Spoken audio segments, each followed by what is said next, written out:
안녕하세요. 얼마 전 하나뿐인 아들과 착하고 어진 며느리 아래 예쁜 공주님이 태어났습니다.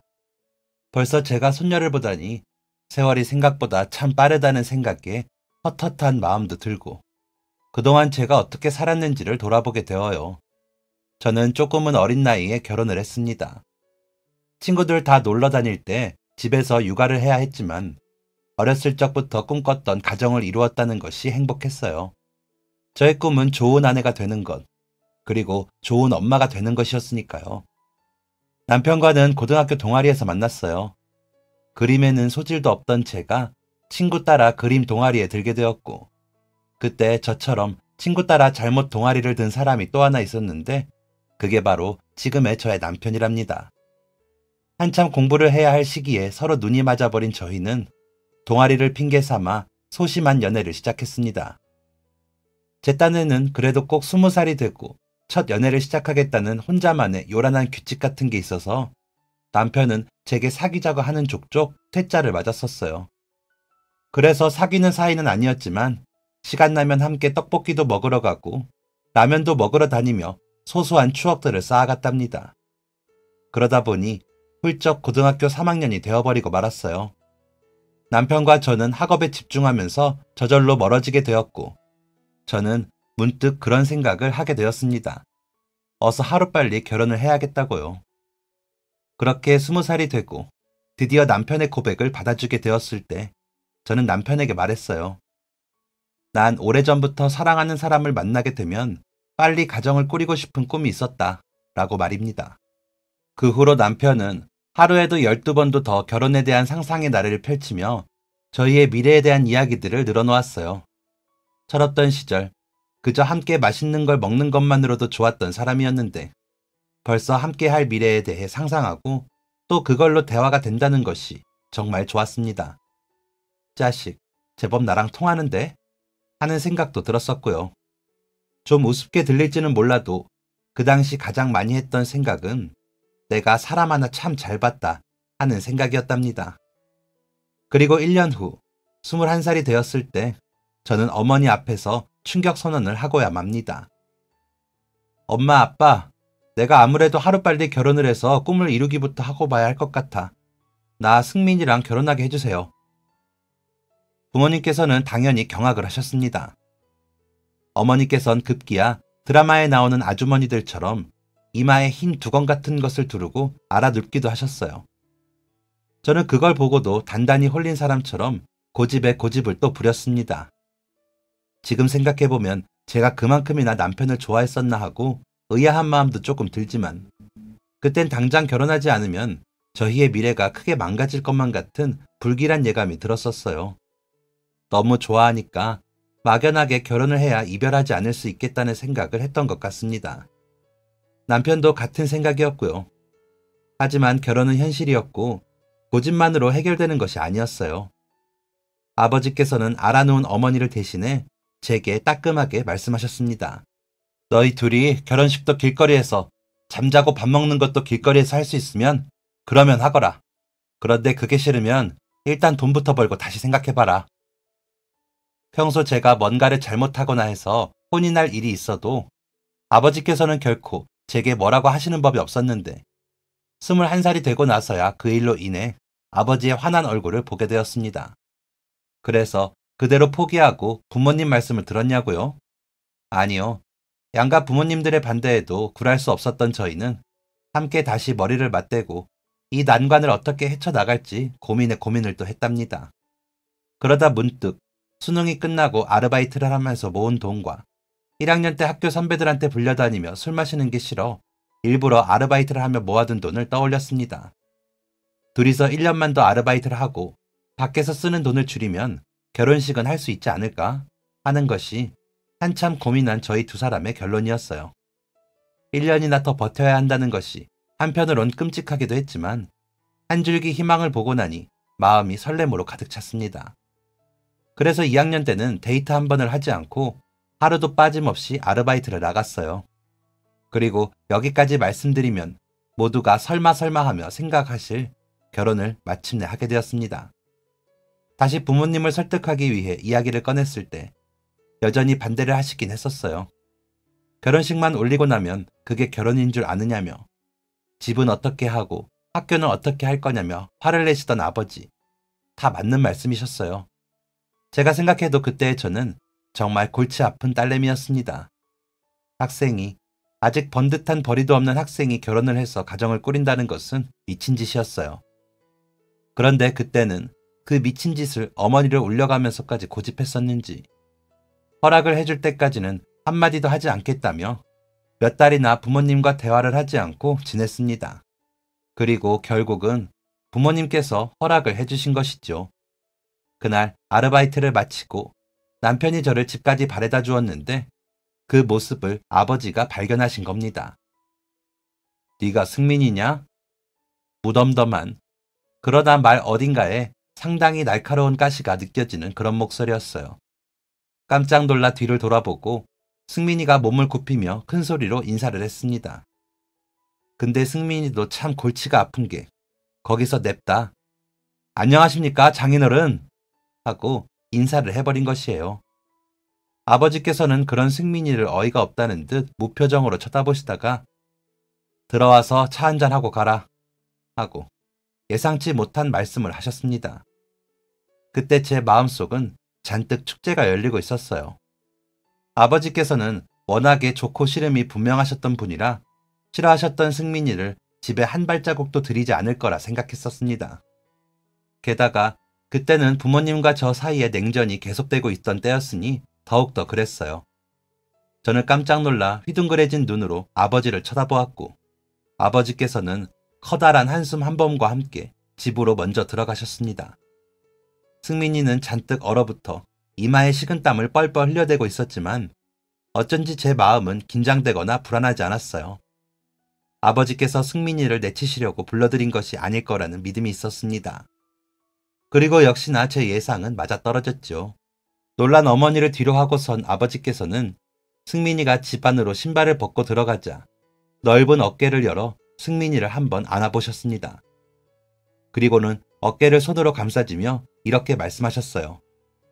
늦은 시간까지 공부하고 아르바이트까지 하느라 피곤할 텐데 우리 딸 집 앞까지 바래다줘서 고맙다. 친한 친구 집 왔다고 생각하고 편하게 앉아서 먹고 가라. 저는 아버지의 그 말씀에 감동했지만 승민이는 그 말을 듣고 속으로 크게 좌절했었다고 했습니다. 친한 친구 집 왔다고 생각하라는 그 말 때문이었다고 해요. 저는 아버지가 하신 말씀 중 첫 번째 문장에만 신경을 곤두세웠고 승민이는 마지막 말씀에만 신경을 곤두세운 채 그렇게 어색한 시간이 이어졌습니다. 어머니께서는 처음 아버지께서 승민이를 발견하시고 네가 승민이냐? 하셨던 것처럼 네가 승민이니? 하고 물으시며 찬장에서 커다란 바구니 하나를 꺼내 오셨습니다. 바구니 속에는 온통 제가 좋아하는 과자와 빵으로 가득 차 있었어요. 너 먹고 싶은 걸로 편하게 먹어. 너도 이런 거 좋아하니? 여기 들어있는 것들은 우리 소정이가 무지 좋아하는 것들인데 저 먹으라고 사놨는데 몇 개월째 손도 안 대서 말이야. 너 다 먹고 집에 갈 때 또 챙겨가. 우리 딸한테 잘해줘서 늘 고맙게 생각해. 어머니께서 그 말씀을 하시는데 승민이와 눈이 마주쳤습니다. 그러고 보니 허락해줄 때까지 입을 닫아버리느라 좋아하는 주방 앞에는 얼씬도 하지 않긴 했었더라고요. 승민이가 조용히 바구니 속 간식들을 만지다 하나를 골라 꺼냈고 그 바구니에 가득 담긴 간식들을 보니 괜스레 마음이 울컥했습니다. 하나씩 하나씩 마트 가서 장을 볼 때마다 제 생각을 하시며 장바구니에 담아왔을 간식들. 저는 마실 것을 꺼내주겠다는 핑계로 자리에서 일어나 전기포트에 물을 올렸습니다. 어색한 침묵 속 거실에서 들려오는 야구 중계 소리와 전기포트에 물 끓는 소리만 들려왔어요. 무슨 말이라도 해야 하는데 냉전 중이었던 부모님 앞에서 차마 입이 떨어지지 않았습니다. 그런데 갑자기 승민이가 버럭 소리를 지르는 것이 아니겠어요? 소정이 많이 아끼고 사랑합니다. 제 인생에 소정이 같은 보석을 다시 만나기 어려울 것 같아 놓칠까 걱정됩니다. 그래서 하루빨리 가족이 되고 싶습니다. 아직 어린 제가 못 믿어오시겠지만 한번 믿고 허락해 주신다면 제대로 된 놈이라는 걸 보여드리겠습니다.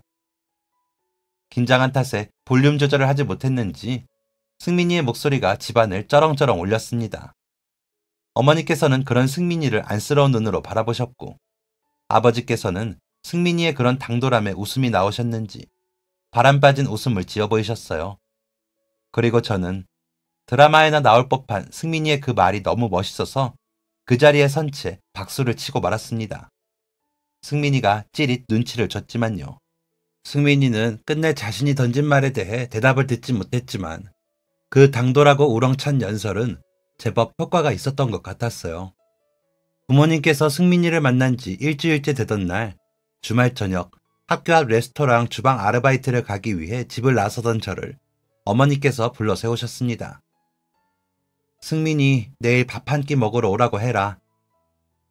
그때 현관문을 나서던 저의 심장은 두근거리다 못해 금방이라도 곧 터져버릴 것 같았습니다. 너무 기뻐서 그날 저녁엔 일을 어떻게 했는지도 모르겠어요. 승민이도 제 전화를 받고 너무 기쁘고 떨려서 어떻게 일을 했는지 모르겠다고 하더군요. 제잘제잘 집으로 돌아와서도 저희는 핸드폰을 놓지 못하고 한참이나 다음날 있을 식사 자리에 대해 이야기를 떠들었습니다. 이미 마음속으로는 저는 벌써 웨딩드레스를 입은 저의 모습까지 상상하고 있었죠. 결국 밤샌 상상으로 저희들은 한숨도 자지 못한 채 부모님과 함께 식사를 하게 되었고 두 눈 아래 시커먼 다크서클이 내려온 저희 두 사람을 보며 어머니께서는 웃으며 말씀하셨습니다. 뭐가 그렇게 떨린다고 한숨도 못 잔 얼굴이야 둘 다. 그랬더니 아버지께서 말씀하셨어요. 겨우 하룻밤잠 설친 거 가지고 뭘. 우리는 너희 때문에 몇 개월이나 뜬 눈으로 지샜다. 이건 우리뿐만 아니라 승민이 너희 부모님께서도 똑같으실 거야. 아직까지도 너희의 이 철없는 결심을 무시해야 할지 지지해야 할지 혼란스럽기는 하다만 어쨌든 우리는 결정을 내렸으니 잘 듣거라. 허락하마. 너희들 결혼하고 싶다고 데이트 한 번을 하지 않고 악착같이 시간 쪼개 공부하고 아르바이트 하는 걸 보며 우리도 너희 편이 되어주기로 했다. 단 조건이 있다. 결혼식을 올려도 당분간은 지낼 집이 없으니 각자 집에서 지내도록 해라. 그리고 10년 뒤에도 20년 뒤에도 항상 지금의 그 절실한 마음을 잊지 않고 서로한테 좋은 가족이 되어야 한다. 우리 말 이해했지? 허락한다고 아버지께서 말씀하시는 순간부터 제 눈에서는 저의 의지와 상관없이 눈물이 줄줄 흘러내렸습니다. 당황한 승민이가 제게 얼른 휴지를 쥐어주었고 저는 눈물 콧물을 질질 흘리며 맞은편에 앉은 어머니 아버지를 와락 끌어안고 고맙고 또 고맙다며 울부짖었어요. 그땐 감정이 주체가 안 돼 그렇게 행동했는데 지금 생각해보니 어머니 아버지께서는 조금 서운하셨을지도 모르겠습니다. 그때는 몰랐는데 나이를 먹고 보니 그런 것들이 마음에 걸리네요. 아무튼 이제 남은 관문은 단 하나. 승민이네 부모님께 허락을 받는 것이었습니다. 잔뜩 긴장한 저와는 달리 걱정할 것 없다며 저를 다독이기에 정말 얄미웠는데 막상 도착하고 부모님을 뵙고 나니 정말 제가 걱정했던 것이 싹 잊혀지더군요. 고생했다는 말부터 시작해 앞으로 쭉 예뻐하고 아껴줄 테니 행복하게 살으라는 시어머니의 말씀에 제 마음의 바다에 또 일렁일렁 감동의 물결이 쳤습니다. 돌아가는 길, 승민이가 저희 부모님의 결정을 예측하지 못하고 깜짝 놀랐던 것처럼 시어머니, 시아버지의 결정이 예측과 달라 깜짝 놀란 저를 승민이가 토닥거렸습니다. 긴 하루였음에도 불구하고 저희 두 사람은 선뜻 각자의 집으로 돌아가지 못하고 한참이나 골목길을 서성거렸어요. 그리고 그해 승민이에게 군대 영장이 날아왔습니다. 예상치 못한 변수였어요. 부모님들은 또 말을 바꿔 군대에 다녀오면 식을 올리자고 말씀하셨지만 저희는 마지막 고집이라 생각하고 굳이 애를 써서 입대 전에 급하게 결혼식을 올렸습니다. 곧장 남편이 군대에 가버렸으니 저의 일상은 예전과 별다를 것 없이 평범하고 또 평범했어요. 학교를 다녔고 공부를 했고 아르바이트에 나갔습니다. 그런데 4학년, 승민이도 전역을 하고 저는 다니던 아르바이트를 그만두고 취업 준비를 하고 있던 그때 계획한 적이 없는 아이가 들어서고 말았습니다. 어머니께서는 못 참겠다는 듯 노발대발 하셨어요. 언젠가 손주 생각이 없었던 건 아니지만 이렇게 빨리 손주를 보고 싶었던 건 아니라고 말입니다. 그 말을 하시는 어머니의 두 눈이 촉촉했어요. 천천히 해도 되는 걸 왜 빨리 해서 힘든 길을 가려 하냐며 눈시울을 붉히던 시어머니도 계셨습니다. 임신과 육아가 얼마나 힘든지 제일 잘 알고 있는 두 분이셨으니 아마 제 걱정이 많이 되셨을 것이죠. 하지만 겁이 나고 답답한 마음보다 지켜주고 싶은 마음이 너무 컸습니다. 결국 저는 졸업을 앞두고 학교를 휴학했고 대신 당분간만 일할 새 일자리를 구해보려 했어요. 하지만 당장 다가온 현실 앞에 아무 곳이라도 취직해 돈을 벌고 싶었으나 이미 임산부가 된 저를 받아주는 회사는 없었습니다. 그런데 면접에 떨어지고 터덜터덜 길을 걸어가던 도중 횡단보도 앞에 한 식당을 보게 되었어요. 낡은 간판과 외관, 그리고 칠판으로 된 메뉴판이 제 눈에 들어오더군요. 뭘 파는 곳일까? 맛있는 냄새에 자동적으로 침이 꼴깍 넘어갔습니다. 그런데 가게 앞에 내어놓은 입간판의 글씨가 다 지워져 형체를 알아볼 수 없는 모양을 하고 있는데 무척이나 신경이 쓰이더군요. 결국 칠판으로 된 입간판에 놓여진 분필 조각을 손에 쥐고 그렇게 저는 홀린 듯이 가게 안으로 들어가게 되었습니다. 출입구에 달아두었던 종이 짤랑하고 소리를 내었음에도 불구하고 가게 내부에서는 아무도 모습을 보이지 않았어요. 제가 들어오는 소리를 듣지 못한 것 같았습니다. 저는 큰 소리로 계세요? 하고 몇 번이나 외쳤어요. 하지만 여전히 아무도 나오지 않았고 저는 하는 수 없이 입간판을 가지고 들어와 식당 내부에 걸린 손으로 대충 휘갈겨 쓴 낡은 메뉴판을 보며 입간판의 내용을 새로 써내려갔습니다. 글씨만 쓰니까 허전해서 그 옆으로는 고등학교 미술 동아리에서 배웠던 허접한 그림들을 몇 개 그려넣기도 해보았어요. 그 식당은 화덕에서 구워낸 피자를 파는 집이었는데 생각해보면 그때 제가 그렸던 꽃 모양들은 전혀 피자와 관련이 없기는 하네요. 그런데 그때 제 그림을 아주 마음에 들어하며 주인 아주머니께서 모습을 드러내셨습니다. 주방 쪽 어딘가에서 나오실 줄 알았는데 제가 들어왔던 출입문을 통해 들어오시더라고요. 양손에는 형형색색의 사인펜과 커다란 종이, 그리고 손 코팅지가 들려 있었습니다. 그 아주머니께서는 안경을 고쳐 쓰시며 제가 그린 입간판의 그림을 칭찬하기 시작했어요. 어머 학생, 손재주가 너무 좋다. 그림을 어떻게 이렇게 잘 그려? 화가해도 되겠어. 미대 다녀? 몸둘 바를 모르겠는 과분한 칭찬에 비실비실 웃음이 새어나왔습니다. 동아리 내에서 제가 가장 그림을 못 그리는 사람이었는데 이렇게 낯선 사람에게 칭찬을 받으니 실력을 인정받는 기분이 드는 것입니다. 저는 신이 나서 대답했어요. 정말요? 마음에 드신다면 다행이에요. 제가 마음대로 손대서 기분 상하실까봐 걱정했는데 여기 다 지워졌더라고요. 그래서 이것만 써드리고 나가려고 했어요. 그런데 제가 그 말씀을 드리자마자 아주머니께서 불쌍한 강아지 같은 눈망울을 하시고 저를 바라보셨어요. 무언가 긴히 부탁할 것이 있는 것 같은 그런 표정임을 저는 본능적으로 알아차렸습니다. 저기, 혹시 지금 바빠? 어디 가는 길이야, 학생? 마침 그 시간 이후부터 딱히 할 일이 없었던 저는 한가하다고 대답을 했고 아주머니께서는 쑥스러운 듯 종이와 사인펜을 제게 내미셨어요. 괜찮으면 우리 식당에 메뉴판 좀 새로 써줄 수 있을까? 내가 비용은 서운하지 않게 챙겨줄게.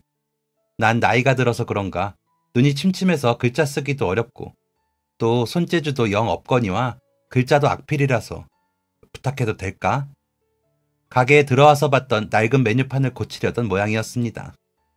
아주 쉬운 일이라 거절할 이유가 전혀 없었던 저는 흔쾌히 승낙을 하고 펜을 집어들었어요. 하얀 종이 위에 알록달록한 색깔을 골라가며 메뉴판을 적어 내려가니 생각보다 신이 났습니다. 최근 들어 펜을 드는 일이라고는 학교에서 공부할 때뿐이었는데 공부가 아닌 다른 이유로, 그것도 초등학생 때나 쓰던 사인펜을 꺼내 들고 끄적이려고 하니 동심으로 돌아간 것 같은 기분도 들었습니다. 뚝딱뚝딱 전문가가 한 것처럼 화려하고 예쁘진 않았지만 최선을 다해 심혈을 기울여 메뉴판이 탄생했습니다. 글자도 그림도 너무 예쁘다고 과분한 칭찬을 해주시는 아주머니의 말에 힘입어 괜히 부탁하지도 않은 코팅까지 완벽하게 마무리를 해드렸더니 방금 전까지 면접에 떨어진 것은 잊혀지고 굉장히 뿌듯한 기분이 들었습니다. 아주머니께서는 정말 고맙다며 금고를 열어 돈을 꺼내주시려 했습니다. 그런데 갑자기 민망함이 몰려왔어요. 아무리 그래도 그렇지 도저히 돈을 받고 해드릴 만큼 좋은 실력은 아니었기 때문입니다. 그래서 아주머니의 손을 밀어내며 극구 사양을 했어요. 그의 질세라 아주머니께서는 얼마 되지도 않는 돈 거절하지 말라며 저의 주머니에 돈을 집어넣어 주셨고, 그때에 맞춰 제 뱃속에서는 우렁찬 소리가 울려 퍼졌습니다. 엎치락 뒤치락 실랑이를 벌이던 아주머니와 저 사이에 썰렁한 침묵이 맴돌았고, 저는 민망함에 그만 웃음이 터져버리고 말았죠. 그와 달리 여태껏 밥도 먹지 못한 것이냐며 시계를 바라보던 아주머니의 눈엔 걱정이 가득했습니다. 부쩍 늘어난 입덧 탓에 도저히 점심을 챙겨 먹기가 싫어 면접에 다녀온 후 먹어보려던 참이었어요. 그런데 들어오기 전부터 바깥에 퍼져나오던 맛있는 피자 냄새에 입덧이 사라지기라도 한 건지 배가 미친 듯이 고파왔던 것입니다. 그래서 문득 좋은 생각이 들었어요. 아주머니께서 끝내 주머니에 돈을 넣어주셨으니 저는 여기서 피자를 사 먹어야겠다고 말이죠. 혹시 지금 피자 먹을 수 있어요? 밥 생각 없었는데 냄새가 너무 좋아서요. 그랬더니 아주머니의 짙은 두 눈썹이 이마 꼭대기에 닿기라도 할 듯 크게 활 모양으로 휘었습니다. 그날 보았던 아주머니의 표정 중에 가장 밝은 웃음이었어요.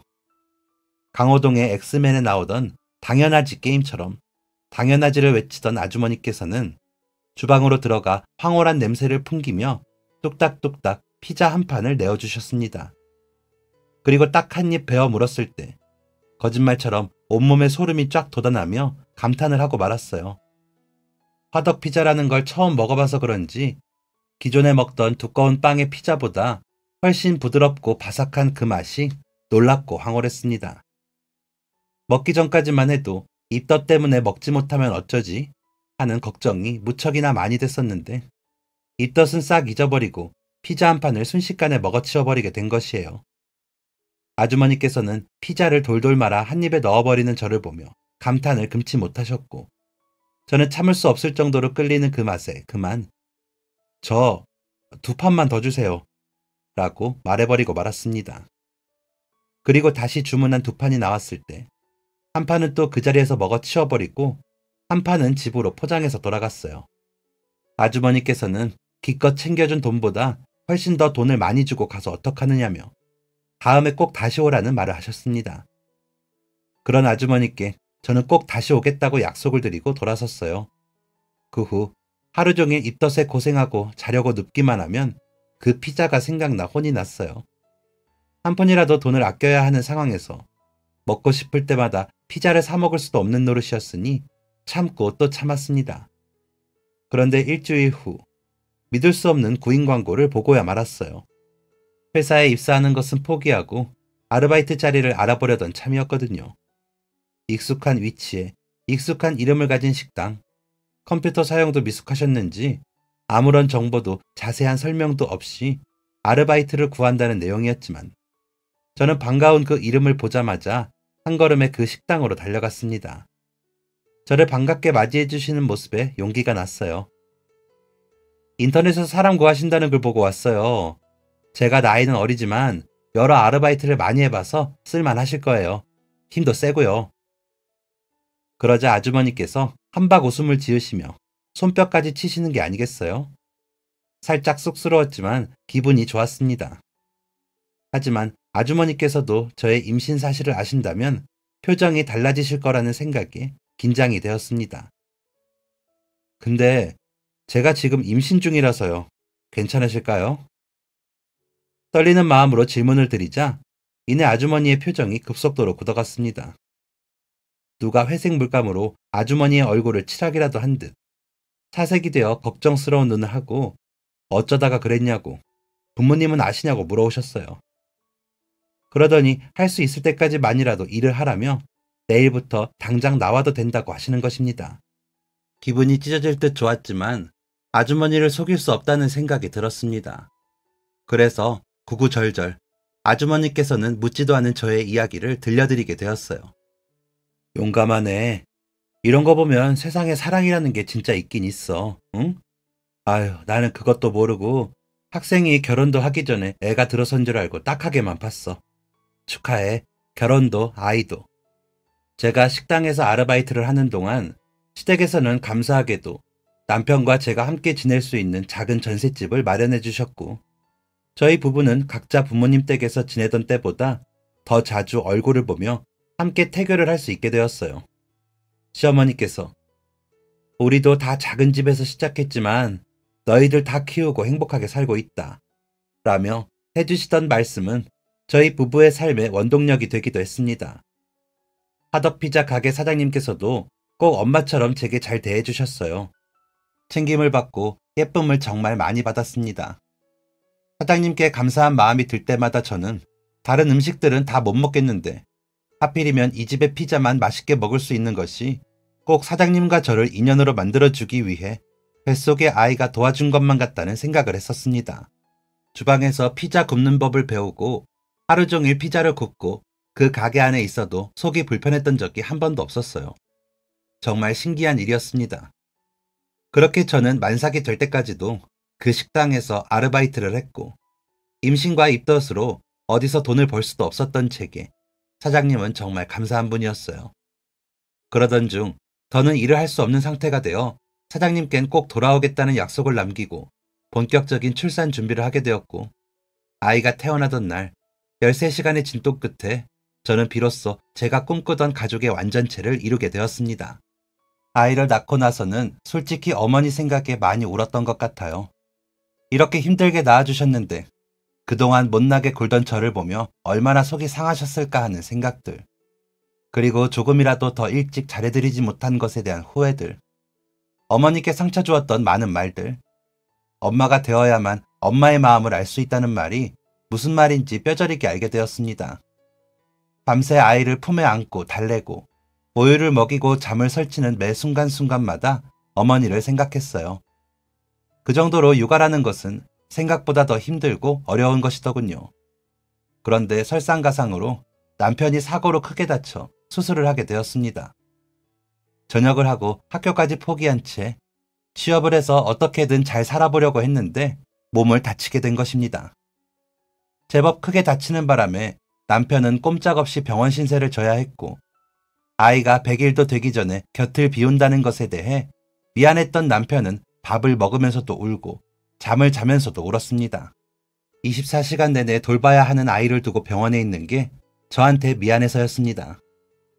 저는 남편이 얼른 회복하기만을 바랐습니다. 남편이 없어서 힘든 것은 다 참고 견딜 수 있었어요. 남편이 아픈 것에 비하면 제가 힘든 것은 아무것도 아니라고 생각했습니다. 겉으로 보기에 남들에게 손가락질도 많이 받았지만 정작 저희 가족들은 행복했어요. 그리고 그렇게 가족들이 행복하다고 말해주는 것들이 제게는 가장 큰 행복이고 힘이었습니다. 솔직히 막막하긴 했지만 어머니와 시어머니께서 번갈아가며 도와주시는 덕분에 많이 힘들진 않았습니다. 남편은 곧잘 회복했고 저희는 다시 일상을 찾았습니다. 집에는 늘 웃음꽃이 피어났습니다. 그렇게 시간이 흘러 5년 정도가 지났을 때였습니다. 남편도 회사에서 승진을 연달아 하고, 비록 졸지에 저희 부부는 대학을 졸업하지 못한 것이 되어버렸지만 나쁜 건 전혀 없었어요. 저희가 꿈꾸던 행복을 위해서였으니까요. 사장님께서는 솔직히 소홀했었습니다. 아르바이트를 그만두고 한동안은 종종 연락을 드리기도 했는데 점점 아이한테 신경이 쏠리고 남편마저 아프고 하다 보니 정신이 없어 사장님을 찾아뵙거나 연락을 드리지 못하게 되더라고요. 그런데 아이가 어느 정도 크고 유치원에 가게 되니 가장 먼저 사장님 생각이 들었습니다. 그래서 전화를 드릴까 하다가 아이를 유치원에서 데리고 오는 길에 아이를 데리고 가게로 찾아갔어요. 변함없는 인테리어와 변함없이 후각을 자극하는 맛있는 냄새에 고향에 온 듯 이상한 기분이 들었어요. 그런데 찾아간 가게 안에는 또 아무도 없었고 저는 아이를 앉혀두고 밖으로 나가 입간판을 들고 들어왔습니다. 꼭 세월이 멈추기라도 한 것처럼 5년 전 제가 적어준 그대로의 문구들, 메뉴판도 마찬가지였어요. 저는 혼신의 힘을 다해 예쁜 그림을 새로 그려 넣었습니다. 1년도 채 일하지 않았던 곳인데 어쩜 그렇게 애틋한 기분이 드는지 기분이 정말 이상했어요. 어머, 설마. 한참 입간판을 꾸미고 있는데 등 뒤에서 사장님의 놀란 목소리가 들려왔습니다. 돌아보니 눈물이 그렁그렁한 채로 제게 다가와 저를 폭 안아주십니다. 그걸 보던 아들도 총총 다가와 제 다리를 끌어안았어요. 그동안 연락을 드리지 못해 죄송했다고, 아이 키우는 게 이렇게 정신 빠지는 일인 줄은 꿈에도 몰랐다고, 죄송하다 거듭 사과드리자 다 안다는 듯 저의 등을 토닥여 주시던 사장님. 애가 너무 예쁘네. 소정이 너 닮았나 보다. 고생 많았어. 앞으로 가야 할 길이 더 많겠지만 그래도 너라면 행복할 거야. 나 잊지 않고 다시 찾아와줘서 너무 고마워. 그렇게 저는 아이가 5살이 되던 해에 다시 그 식당으로 복직 아닌 복직을 했습니다. 더 이상은 아르바이트생이 아닌 직원으로 말이에요. 아이도 남편도 너무나도 좋아하던 그 집의 화덕피자는 꼭 유명해지도록 만들고 싶다는 제 안의 또 다른 꿈세포를 자극했고, 가족들의 응원 속에 실력 좋은 직원이 되어보기로 새로운 도전을 펼쳤습니다. 게다가 임신한 몸으로 일할 곳이 마땅치 않아 어려웠던 저에게 일자리도 모자라 따뜻한 정을 나누어 주신 사장님을 위해 저는 못할 것이 없었어요. 5년 사이 몸이 성한 곳이 없다며 조금은 늙어버린 사장님께서 조금이라도 편하게 가게를 살필 수 있도록 노력했습니다. 그리고 그때쯤엔 사장님께서 질병 때문에 병원을 자주 다니시느라 제가 쉬는 날에도 사장님 사정에 따라 대신 가게를 나오기도 하던 때였어요. 제게 식당 열쇠를 맡기실 정도로 저를 신뢰해 주시니 그에 버금가는 믿음직한 직원이 되고 싶었고, 그 일이 있었던 그날도 식당이 쉬는 날이었는데 사장님의 부탁으로 식당에 가고 있었습니다. 제법 밤늦은 시간이었고 다음날 저 없이 혼자 근무하실 사장님을 위해 이것저것 미리 준비해두려 하던 참이었어요. 아들 선우를 재워두고 나왔을 때니 밤 9시가 훌쩍 넘은 시간. 그런데 식당에 도착하기까지 몇 걸음 남겨두지 않은 그 순간 가게 바로 앞에서 사람 하나가 풀썩하고 쓰러지는 것이 아니겠습니까? 깜짝 놀란 저는 후다닥 달려가 그 사람을 살폈습니다. 배가 남산만큼이나 불러온 산모였어요. 땀을 뻘뻘 흘리며 힘들어하는 산모를 살펴보니 설상가상으로 이미 양수가 터진 상황이었고, 저는 도와달라고 주변에 소리를 지르며 급하게 식당 문을 열었습니다. 아무런 바닥에 눕게 하고 싶지가 않아 바닥에 깨끗한 담요를 깔고 산모를 식당 안에 눕게 한 후 구급차를 불렀어요. 구급차를 기다리던 1분 1초가 너무나도 길게 느껴졌습니다. 그런데 제발 빨리 와주길 애타게 기다려 보아도 구급차가 도저히 올 생각을 하지 않는 것입니다. 밖으로 나가 주변을 살펴보아도 구급차가 보이질 않았고 그 흔한 택시조차 한 대가 보이지를 않더군요. 그러던 그때 식당 안에서 숨 넘어가는 듯한 소리가 들려왔습니다. 허겁지겁 달려 들어가니 진통이 심해졌는지 금방이라도 기절할 것 같은 표정을 짓고 있었고, 그대로 뒀다간 정말 큰일이 될 것 같아 5년 전 출산의 기억을 떠올려 산모를 돕기 시작했어요. 박자에 맞춰 호흡하고 힘주는 법 등등. 산모를 도우면서도 자꾸자꾸 겁이 나고 무서웠습니다. 그리고 뒤늦게 도착한 구급대원들이 식당 안으로 들어왔을 때 믿을 수 없는 일이 일어났어요. 산모의 아이가 세상 밖으로 나온 것입니다. 분주한 구급대원들과 뒤이어 들려오는 아이의 울음소리에 산모의 눈가에 눈물이 흐르는 것이 보였습니다. 깊은 안도의 한숨이 절로 나왔어요. 정말 뭉클했고 온몸이 땀으로 젖어 있었습니다. 이후 구급차를 타고 산모가 아이와 함께 병원으로 이동했고, 놀란 마음을 쓸어내리며 산모와 아이가 건강하길 속으로 기도했어요. 몇 분 동안은 손이 떨려 아무것도 하지 못한 채 멍하니 식당에 앉아있기도 했었습니다. 그리고 다음날 저는 생전하지 않던 몸살이 걸리고 말았어요.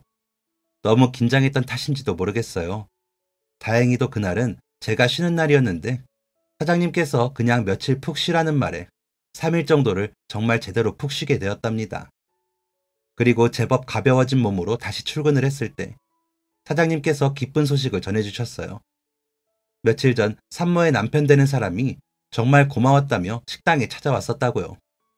그리고 아이와 산모 모두 아주 건강하다는, 정말 기다리던 소식에 안심이 되었습니다.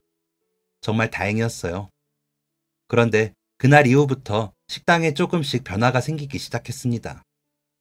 저희 남편 말로는 그날 산모를 도왔던 일이 사람들 사이에 퍼지기 시작해서 그런 것 같다던데 며칠 사이 지역 신문사에서 인터뷰를 하고 싶다고 식당을 찾아오기도 했었습니다. 얼떨결에 어설프게 산모를 도왔던 그 미담 때문인지 식당은 점점 잘 되기 시작했고 사장님은 5년간 변함없이 끊이지를 않는 손님줄에 고개를 저으시며 분점을 내겠다고 제게 선포하셨어요. 분점을 내면 관리하기가 힘들다고 절대 일을 키우지 않겠다고 고집하시던 사장님의 최후의 결정이었습니다. 큰일 났어. 알고 보니 내가 사람을 고용한 게 아니라 천사를 고용했던 거야. 어쩜 좋니? 다 소정이 너의 그 착한 심성 덕분이다. 사장님께서는 이게 다 제 덕분이라고 저를 칭찬하시더니 그동안 사장님 밑에서 일하느라 고생 많았다고 정식으로 2호점의 관리를 제안하셨습니다. 가슴이 두근거렸어요. 예상치 못한 일로 예상치 못한 시기에 다가온 선물이었습니다. 다시 식당에 복직을 하면서 다짐했던 이 식당이 잘되게 만드는 것이라는 저의 꿈이 이뤄지고 있는 순간이었어요. 저는 더 고민할 필요도 없이 기쁜 마음으로 그 제안을 수락하고 그렇게 2호점을 맡아 관리하기 시작했습니다. 사장님께 배운 레시피, 고객을 대하는 서비스, 특유의 아날로그적인 인테리어 등 어느 하나 사장님의 느낌을 빼놓지 않기 위해 노력하며 그녀의 맛을 널리 알리려 노력했어요. 그리고 사람들 간의 소문 덕분인지 2호점도 좋은 결과를 거두게 되었습니다. 줄 서서 먹는 맛집의 위대함을 몸소 느끼며 10년이라는 세월이 흐르고 사장님께서는 그동안 사업이 확장되어 2호점 외에 여러 분점들까지 관리하시게 되었죠. 그야말로 대성공이었습니다. 그런데 그러던 어느 날 돌연 사장님께서 저를 불러다 앉혀 은퇴를 선언하셨습니다. 그럴 수는 없다고 극구 반대를 하는 제게 사장님은 말씀하셨어요. 이제 나는 너무 늙었어. 힘들어 죽겠어. 일만 하다 죽을 수는 없잖아. 내가 접더라도 나는 아쉬울 게 하나도 없어. 어쩌면 나 죽고 나서도 내 손맛 널리 알려줄 소정이 네가 있잖니. 사장님께서는 결국 은퇴를 하게 되고 사장님이 관리하시던 몇 개의 지점들 중 저와 동선이 가까운 지점들을 몽땅 제게 맡기셨습니다. 그렇게 저는 꿈꿔본 적 없는 최고의 워킹맘이 되어 바쁜 나날을 보냈어요. 그래도 일주일에 한 번씩은 꼭 쉬는 날을 정해 아이와 가족들과 시간을 보냈고 가족이 함께 살 집도 마련하고 양가 부모님들께 신세졌던 것들을 모두 갚을 수 있었습니다. 그렇게 또 10년이 지났어요. 저희 아들이 결혼을 하는 바람에 전 지점의 직원들을 불러다 크게 회식을 하게 됐습니다. 꽤 오랜만에 다 같이 모여 밥을 먹는 자리였어요. 그런데 얼마 전 입사를 한 20대 직원 하나가 건배사를 한답시고 일어나 늘어놓는 이야기에 깜짝 놀라고 말았습니다. 4호점에서 일하고 있는 막내입니다. 이렇게 함께 할 수 있어 정말 영광입니다. 저는 고등학생 때부터 꼭 이 식당의 요리사가 되고 싶었어요.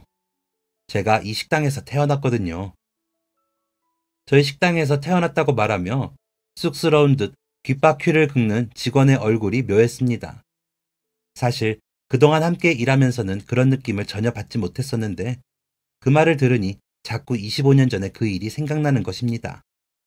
왜냐하면 그 이후에는 저희 식당에서 아이가 태어난 적이 없었기 때문이죠. 저는 믿을 수 없어 떨리는 목소리로 그 직원에게 물었습니다. 그게 무슨 이야기냐고 말이에요. 그랬더니 직원이 25년 전 어머니께서 이 식당 직원의 도움을 받아 이곳에서 자기를 낳았다고 대답을 하는데 정말 믿기지가 않더군요. 어머니는 잘 계시니? 그랬더니 직원의 눈이 휘둥그레졌어요.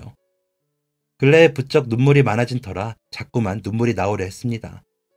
놀라기도 했고 반갑기도 했고 그런 생각을 했다는 게 기특하기도 해서 직원은 고개를 숙이고 어머니께서는 얼마 전 돌아가셨다고 대답했습니다. 잠깐 테이블 위로 침묵이 지나갔지만 이내 그 직원이 다시 고개를 들며 힘차게 대답했어요. 그때 그분이 사장님이시군요. 직원의 환하게 웃는 얼굴 위로 눈물이 주르륵 흘러내렸고 저도 결국 참지 못하고 눈물을 보이고 말았습니다. 직원은 제 앞으로 걸어오더니 연신 고개를 꾸벅이며 감사합니다 하고 말했어요. 이렇게 잘 자라 의젓한 어른이 되었다는 게 실감나지 않고 대견해서 그리고 일찍 세상을 떠난 직원의 엄마 이야기에 가슴이 아파서. 그럼에도 불구하고 이렇게 이어진 인연이 고맙고 감사해서 말로 표현할 수 없는 감정이 들었습니다. 뜨거운 재회 이후 저는 모든 직원에게 공평하고 싶지만 이상하게 그 직원에게 더 애정이 갑니다. 저의 영원한 스승인 사장님께서도 그 이야기를 듣고 가게로 걸음하셔서 직원을 끌어안으며 말씀하셨어요. 네가 여기서 태어나준 덕분에 우리에게 복이 왔다고. 다시 와줘서 더 고맙다고. 그 아이는 든든한 직원이 되어 지금도 성실하게 일하고 있습니다. 얼마 전엔 그 녀석의 유일한 가족인 아버지가 몸이 좋지 않아 병원에 입원하셨다는 소식을 듣고 병원으로 찾아가 치료비를 보태어 드렸어요. 저를 보시고는 그때 정말 감사했다고 또다시 인사를 하시는 그분께 힘들게 태어난 그때 그 아이를 위해서라도 꼭 쾌차하셔서 아들이 성공한 요리사가 되는 것까지 지켜보시라고 당부를 드렸습니다. 제가 할 수 있는 거라고는 그것밖에 없더라고요. 저희 식당에서 태어난 복덩이 같은 그 녀석에게 앞으로 슬픔에 잠기는 일 없이 늘 웃을 일만 있었으면 좋겠습니다. 얼른 녀석의 아버지께서 건강을 회복하시고 얼굴에 미소를 되찾고 멋지고 훌륭한 요리사로 성장할 수 있기를 진심으로 바랍니다. 예상치 못한 곳에서 예상치 못한 방법으로 굴러들어온 특별한 복덩이에게 행복이 함께할 수 있길 기도하며 글을 마칩니다. 감사합니다. 지금까지 사연 들어주셔서 감사합니다. 사연이 재밌으셨다면 구독과 좋아요를 눌러주세요. 감사합니다. 안녕히 계세요.